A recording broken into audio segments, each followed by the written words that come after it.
The book of Genesis, especially the first few chapters, it's written in a very unique style.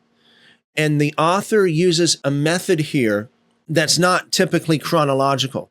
Genesis chapter 1, verse 1 is just like a title, basically. This is the title of the chapter, so to speak. In the beginning, God created the heavens and the earth. And then the rest of the chapter tells us how he created the heavens and the earth, like how it transpired. How did that unfold? And we know that in Genesis chapter 1, verse 26, we'll get to that a little bit later tonight, it talks about the creation of quote unquote man, the creation of human beings.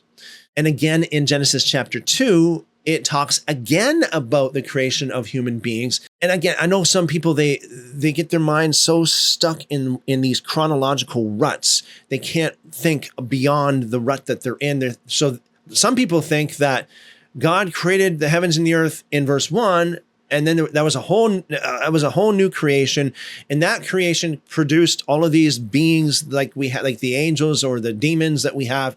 And then billions of years go by, and inhabitants of earth back in those days destroyed the earth, and then God started again in verse 2.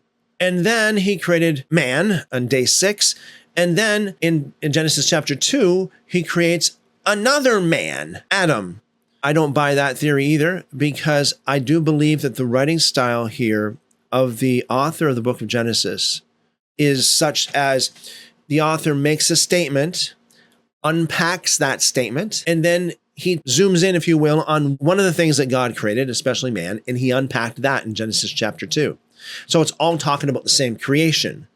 It's just the way that it's written. In Genesis 1:1, like a subtitle. The rest of the chapter is just explaining how God created the heavens and the earth.